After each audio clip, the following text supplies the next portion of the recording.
Olá, gente. Sexta-feira, 23 de maio.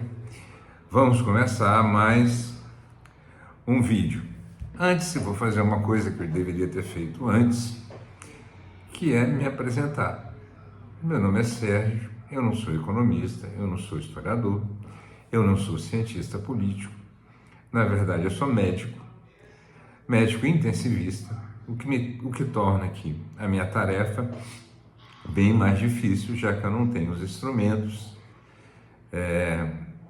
de formação para discutir esses temas. Mas eu sou um marxista-leninista, isso sempre me fez me interessar muito por história e economia política. Eu leio bastante dentro das minhas limitações e me preparei e me preparo para cada uma dessas gravações, lendo bastante, me procurando utilizar da melhor literatura disponível. A minha intenção, como eu disse no primeiro vídeo, é que para a gente que, como eu, viveu décadas congelado sobre a ideologia liberal, a ideologia da burguesia, a ideologia dominante, adquirir ferramentas que a gente possa usar para criticar a realidade, o que nós marxistas chamamos de análise concreta sobre fatos concretos. Ou seja, se a gente vai discutir a austeridade que está sendo aplicada no Brasil, nós precisamos de instrumentos concretos para analisar essa realidade concreta. Essa é a minha intenção com essa série de vídeos. Eu não quero milhares de seguidores, eu não acho que terei condições de chegar lá, mas se eu conseguir indicar um caminho para que as pessoas possam se preparar para fazer esse tipo de análise e aprender melhor o que acontece na realidade que os cerca, isso já vai me satisfazer bastante. Um segundo ponto é que hoje, conversando com amigos, o canal já tem uma dezena aí de inscritos, mais de uma dezena, ele precisa de um nome. Eu não tenho um nome para isso. Inclusive, se vocês tiverem sugestões, por favor, escrevam aí nos comentários. O terceiro ponto é que isso vai ficar mais para frente, que eu dependo de outras pessoas, é mudar o layout do canal. Mas isso só vai acontecer lá para frente. Eu preciso de alguém que faça isso para mim. Então, não prometo isso muito rápido, não.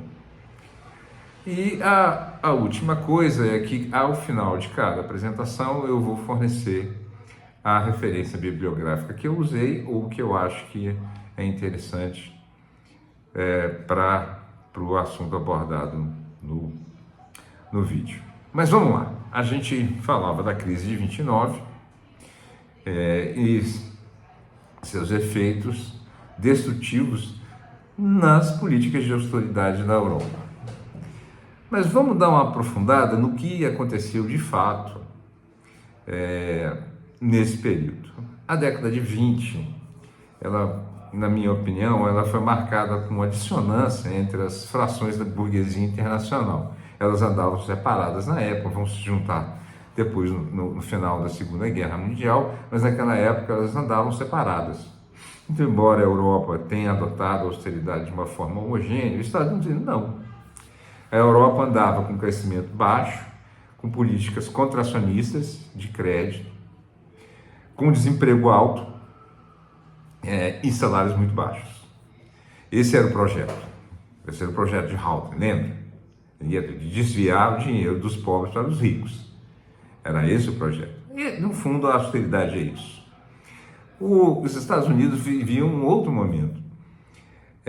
Desde 13, como eu já citei, já era a maior economia do mundo e na década de 20 era o maior exportador e o maior importador do planeta. Tinha um mercado interno muito grande e adotou uma política que era o oposto da austeridade. Ela ofertou crédito para mercado imobiliário, para comprar carro, para o consumo, apostando no potencial do seu mercado interno. E diferente, como já estava se projetando como a principal potência do mundo, não tinha se consolidado ainda, porque parece que o próprio Estados Unidos não tomou consciência da responsabilidade que isso significava. Ele não tomou cuidado na estabilização do dólar, como, por exemplo, a Grã-Bretanha, por todo o tempo que ela dominou o cenário mundial, tomou em relação à libra esterlina. E o mercado financeiro era altamente desregulado. Mas, no entanto, a economia americana, que parecia viver um boom, a época do jazz, o início de Hollywood e da hegemonia cultural dos Estados Unidos sobre o resto do mundo, no fundo, na economia real, crescia pouco. Como eu falei, de 20 a 38, era 0,9%, foi no 0,9%. Porque os salários, ou seja, o rendimento da classe trabalhadora estava congelado. Os lucros, sim, esses cresciam. Os Estados Unidos confiavam muito no seu mercado interno, então se preocupavam, importavam, é claro, era o maior importador.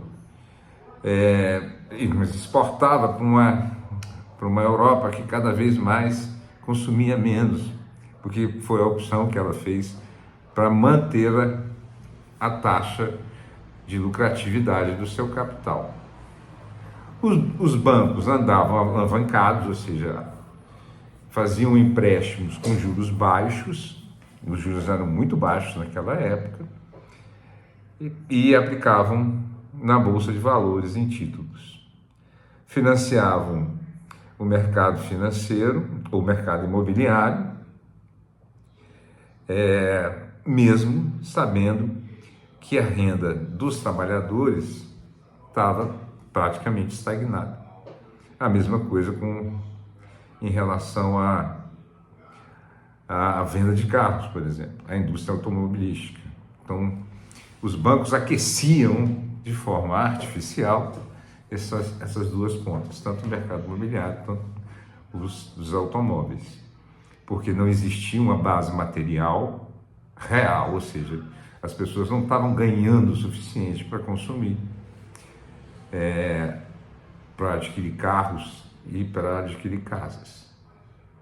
Isso começa a ficar claro na metade da década de 20 do século passado, quando começa a subir a inadimplência. O que os bancos fazem? Eles escondem esse problema, dando mais crédito e transferindo o seu capital, ou seja, se descapitalizando, para aplicar na bolsa, para aplicar em títulos que rendiam bastante. Ou seja, além de estarem alavancados com empréstimos que eles adquiriam a preços baixos no banco, o Tesouro Nacional estadunidense, ainda se descapitalizavam e aplicavam no mercado financeiro. Não havia naquela época necessidade de depósito compulsório, então os bancos operavam a descoberto. Vai aumentando a inadimplência, mais crédito, varre esse lixo para o tapete e a situação vai piorando e aquela bolha enorme vai fazendo pronta para estourar. Uma situação semelhante aconteceu em 2008, 2009, na crise do subprime. A partir de um momento onde essa verdade não poderia ser mais ocultada, as ações começam a cair, até que naquela sexta-feira de outubro, num movimento de venda maciça, de investidores preocupados com a depreciação dos papéis, acontece o crash da bolsa. E aí pega os bancos desprevenidos. Eles não tinham dinheiro nem para pagar seus clientes. Então, e ocorre toda aquela tragédia. As indústrias quebram, porque dependiam do financiamento dos bancos. Várias pessoas perdem o emprego, várias pessoas perdem as casas mesmo, porque você não conseguia mais refinanciar como estava fazendo no passado. E como os Estados Unidos era o maior importador do mundo, imagine isso, essa crise, a repercussão que teve no resto do mundo. Só lembrar aqui a queima do café em 29 aqui no Brasil. Nos países periféricos, a crise ela foi mais lenta, mas ela gerou instabilidades políticas. Por exemplo, aqui, a Revolução de 30, Getúlio Vargas assume o poder depois de a crise da República Oligárquica se agudizar depois da crise de 29.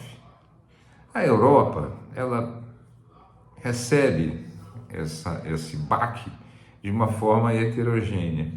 A Inglaterra é um pouco mais preparada, a França menos. A França devia metade do seu PIB, era a dívida da França.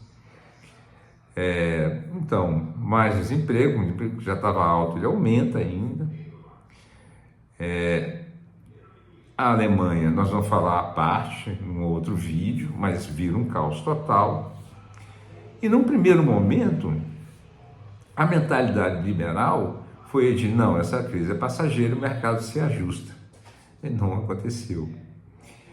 Então, passam-se 2 anos, a situação fica muito crítica, e aí, como acontece em todas as crises do capitalismo, a burguesia, que sempre quer ver o Estado longe, começa a pedir ajuda para o Estado, para ser refinanciada pelo Estado, né, com o dinheiro do trabalhador, para sair do buraco.